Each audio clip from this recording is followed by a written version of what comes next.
Hello बच्चों, आज हम इस वीडियो में देखेंगे कि इंट्रा-एल्युलर कंडेंसेशन क्या होता है। क्या है ना, इंट्रा-एल्युलर कंडेंसेशन क्या होता है। बच्चे इससे पहले देखो कि हमने दो रिएक्शन इससे रिलेटेड पढ़ चुके, एक एल्युलर एक क्रॉस एल्युलर है।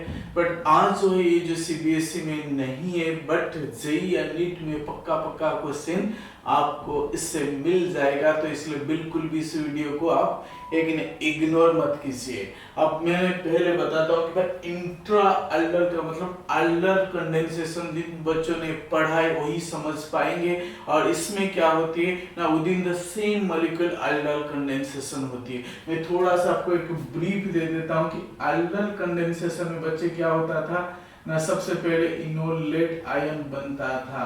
क्या होता था? इनोलेट आयन बनता था। उसके बाद क्या ना, न्यूक्लियोफिलिक अटैक होता था। उसके बाद बच्चे क्या होता था? प्रोटोनेशन होता था। और अगर मैं कंडेंसेशन की बात करता हूँ तो जब हम हीट सप्लाई करते हैं तो वाटर मॉलिक्यूल इससे एलिमिनेट हो जाता था।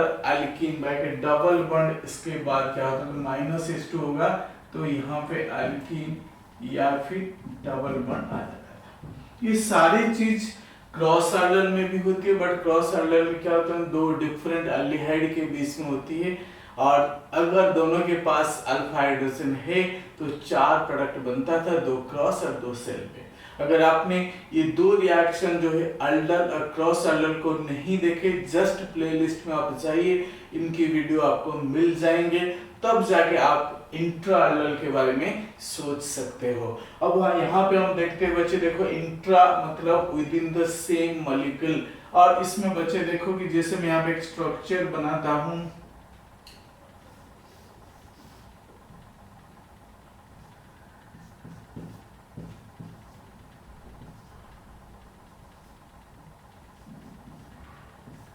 इस टाइप का स्ट्रक्चर है, ठीक है। 7 कार्बन है और इस स्ट्रक्चर में बच्चे देखो कि 2 कीटोन है, C डबल बॉन्ड हो कितना है ना, 2 है। और with in the same molecule यहाँ पे एल्युलर रिएक्शन होगी। बट यहाँ पे बच्चे मैं देखता हूँ कि यहाँ पे अगर 2 फंक्शनैलिटी है, लेकिन होना चाहिए, अगर 2 functionality, that means 2 carbonyl group अगर है तो दोनों को हम कंसीडर करेंगे। किसके लिए ना, हमें ये चूज करना पड़ेगा कि अल्फा हाइड्रोजन कहां से हम एलिमिनेट करेंगे, कहां से एलिमिनेट करेंगे। ताकि इसलिए हम करेंगे क्योंकि हमें ये पता है कि जब हम इंट्रा एल्युलर करते हैं सबसे पहले क्या होता है, यहाँ पे कि रिंग फॉर्मेशन होती है। क्या होता है ना, रिंग फॉर्मेशन होता है, जो कि 5 और 6 मेंबर रिंग सबसे ज्यादा स्टेबल होती है। तो इसीलिए आपको ध्यान देना है हमेशा जब आप इंट्रा एल्युलर की बात करते हो, सबसे पहले क्या होना चाहिए, सबसे पहले आपको ये देखना है कि जो रिंग बन रहा है लेकिन 5 या 6 मेंबर रिंग होना चाहिए, 4 या 7 नहीं होना चाहिए, क्योंकि वहाँ स्टेबिलिटी को इफेक्ट करता है। बच्चे देखो, इस जो मैं एग्जांपल लिया हूँ आपको, अगर ये बॉन्ड लाइन फॉर्मूला के तौर पे लिखा गया है, लेकिन ये कार्बन, दूसरा carbon, third carbon, fourth carbon, fifth, six, 7 carbon इसमें है। और इसमें कार्बोनाइल कीटोन है यहाँ पे सेकंड में और एक सिक्स्थ में है। बच्चे देखो हमारे पास 2 ऑप्शन है, में ये है अल्फा कार्बन है इन फंक्शनल ग्रुप, ये भी एक अल्फा कार्बन है थर्ड पोजीशन में, दोनों तरफ यहाँ भी अल्फा कार्बन है और लास्ट वाला भी अल्फा कार्बन। तो कहीं से भी हम हाइड्रोजन हटा के इनोलेट बना सकते हैं। सबसे पहले अगर मैं यहाँ से हटाता हूँ तो मेरा जो रिंग बन जाएगा ऐसे बनेगा, CH2 minus C double bond O, फिर से CH2, फिर से CH2, फिर से CH2, फिर C डबल बॉन्ड O, यहाँ CH3। तो अगर मैं नंबरिंग करूँ इसको, देखो लेकिन 1 2 3 4 5 6 7, तो ये 1 पोजीशन क्या करेगा, इसको यहाँ अटा कर देगा। जब अटा कर देगा तो 1 2 3 4 5 6 मेंबर रिंग बन जाएगा। तो 6 मेंबर रिंग हमारे लिए क्या है ना, स्टेबल है, आपको ज्यादा कुछ सोचने की जरूरत नहीं है। तो इसीलिए बच्चे देखो, जब हम जोड़ेंगे तो 6 मेंबर रिंग कितनी जल्दी और कितने आसान तरीके से, लेकिन यहाँ पे रिजोनेंस होगी, ये हो जाएगा सर, ये हो जाएगा minus O minus C plus को CH2 माइनस अटैक करेगा। तो मैं क्या करूंगा, जल्दी लिखने के लिए 6 मेंबर रिंग बना दिया। जब 6 मेंबर रिंग बनना है तो मैंने 6 मेंबर रिंग बना दिया। ये 6th कार्बन जहां पे ये अटैक किया, 1 और 6 आसपास होंगे, ये 1 कार्बन है, 6 कार्बन है, और यहाँ पे क्या हो जाएगा ना, कार्बोनाइल ग्रुप क्या हो जाएगा, यहाँ OH बन जाएगा, और ये 1 कार्बन है, 2 3 4 5 6 कार्बन है, और 2 पोजीशन में कार्बोनाइल ग्रुप है, तो मैंने क्या किया, यहाँ पे कार्बोनाइल ग्रुप लगा दिया, ठीक है। अब बच गया क्या, 6th में एक मिथाइल ग्रुप है, तो मैंने यहाँ पे क्या किया, एक CH3 ग्रुप लगा दिया। तो ये मेरा intra alder with in the same molecule alder बन गया।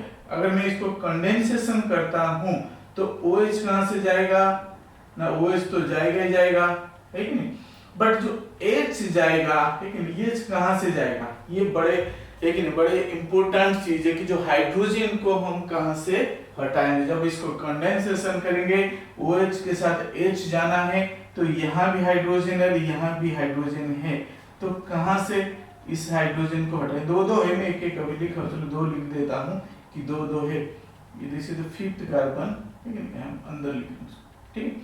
तो यहाँ पे 6th है और यहाँ 1 है, ठीक है, तो यहाँ पे 6 पे 5 पे, तो OH तो 6 में जाएगा ही जाएगा, बट यहाँ पे इधर भी CH3 से जा सकता है, और 5th में भी जा सकता है, 1 से भी हाइड्रोजन जा सकते हैं। यही टेक्निक की बात है बच्चे, आपको समझना है ना। ये जो बाहर वाला CH3 ग्रुप आप देख रहे हो, इससे हाइड्रोजन हटता नहीं है, बाहर हट जाएगा, लेकिन इसकी स्टेबिलिटी कम होती है। हमेशा जो डबल बॉन्ड है, जब हम रिंग के ऊपर आता है, इधर या इधर आता है, वो स्टेबिलिटी ज्यादा होती है। तो इसीलिए ये जो मिथाइल ग्रुप आपको दिख रहा है, तो इससे हम क्या करेंगे, हाइड्रोजन नहीं हटाएंगे कहां से ना, रिंग से बाहर, कि नहीं, जो साइक्लोहेक्सेन वाला रिंग दिख रहा है, 5th या 1 पोजीशन से हम हाइड्रोजन को हटाएंगे। क्लियर।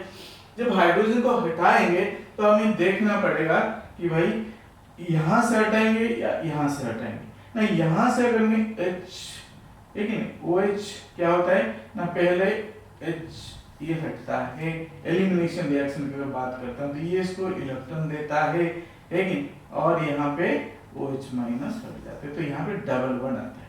अगर मैं पहले H प्लस को हटा दिया तो माइनस चार्ज है, लेकिन तो ये माइनस चार्ज कहीं स्टेबलाइज होती है, क्या होता है, यहाँ पे कार्बोनाइल ग्रुप है, तो स्टेबिलिटी इसकी बढ़ जाती है। तो इसीलिए जब भी हम हाइड्रोजन को हटाएंगे और कोई कार्बोनाइल ग्रुप है, तो उसके साथ वाला जो कार्बन यहाँ से डबल बॉन्ड आएगा, तब कैसे होगा स्ट्रक्चर, देखो बच्चे ऐसे हो जाएगा, ठीक है। तो यहाँ हटा दिया और ये CH3 रुक गया, ठीक है, तो यहाँ पे डबल बॉन्ड आ गया, ठीक है, तो बस बाकी सब सेम ऐसे स्ट्रक्चर बनेगा। तो आपको देखना पड़ेगा, जो हाइड्रोजन एलिमिनेट कर रहे हो तो कौन सी कार्बन से ये हटा रहे हो, तो वेरी इंपॉर्टेंट है। चलो रिंग बनेगा, स्टेबिलिटी होगा। सो इंट्राऑर्बिटल में हमेशा रिंग फॉर्मेशन होती है, बिकॉज इसकी स्टेबिलिटी होती है। अगर मैं यहाँ से भी, अगर 7 से अल्फा हाइड्रोजन, ध्यान से देखो, अगर यहाँ पर भी अल्फा हाइड्रोजन हटाता है यहाँ पे, तो ये अगर इसको अटैक करता है यहाँ पे सेकंड कार्बन को, तो भी 1 2 3 4 5 6 मेंबर रिंग बनता, सेम प्रोडक्ट देता, बात एक ही होती। बट अगर मैं यहाँ से अटैक कराऊं थर्ड वाले अल्फा कार्बन से, से हाइड्रोजन हटा के, फिर यहाँ से कराता हूँ इसको, तो 1 2 3 4 मेंबर रिंग बनेगा, जो हाईली अनस्टेबल होगा। तो इसलिए यहाँ से हम क्या ना अटैक नहीं करवा सकते, समझ पा रहे। तो इस तरह के एक और एग्जांपल बच्चे में लेता हूं, देखो कैसे होता है। अगर मैं ऐसे ले लिया CH3 C double bond O CH2, कितने कार्बन होंगे 1 2 3 4 5 C डबल बॉन्ड OH, इस टाइप का स्ट्रक्चर दिया है। कितने कार्बन, 5 कार्बन, 1 2 3 4 5, ठीक है, 5th कार्बन। तो बेसिकली यहाँ से ये भी एक अल्फा हाइड्रोजन यहाँ से हटेगा, तो यहाँ से CH माइनस बन सकता है। अगर यहाँ से अटैक में 1 2 3 कार्बन रिंग बनेगा, जो कि पॉसिबल नहीं है, यहाँ से नहीं। अब यहाँ से हाइड्रोजन हटाऊंगा तो CH2 माइनस बनेगा, और ये इसको अटैक करता है 1 2 3 4 5 मेंबर रिंग बन जाएगा। तो इसलिए हम इसी को करेंगे। तो पहले सबसे पहले जल्दी से रिएक्शन को प्रोडक्ट को लिखने के लिए मैं क्या करूँगा, 5 मेंबर रिंग बना दूंगा। क्या किया ना, 5 मेंबर रिंग बना दिया, और 5th पोजीशन में ये क्या हो जाता है, OH हो जाता है, ठीक है ना। यहाँ पे हटेगा तो ये CH2 ये हो जाएगा 5th, ठीक है ना। 4 3 2 और 1 और 5th जुड़ेंगे, और 2 पोजीशन में मेरा क्या है ना, कार्बोनाइल ग्रुप में लगा दिया, कार्बोनाइल ये वाला 2 में है, इसको लगा दिया। अब क्या हो जाएगा ना, यहाँ पे OH हो जाएगा 5th में, ठीक है। सो 5th और 1 जुड़ गए हैं, सेकंड में कार्बोनाइल फटाक से लिख दिया। अब जो कंडेंसेशन करूंगा, बच्चे देखो हमेशा मैंने बोला था कि कार्बोनाइल ग्रुप की स्टेबिलिटी इसकी ज्यादा होगी तो यहाँ से हटेगा, दैट मींस इस जगह से हाइड्रोजन हटेगा। तो जैसे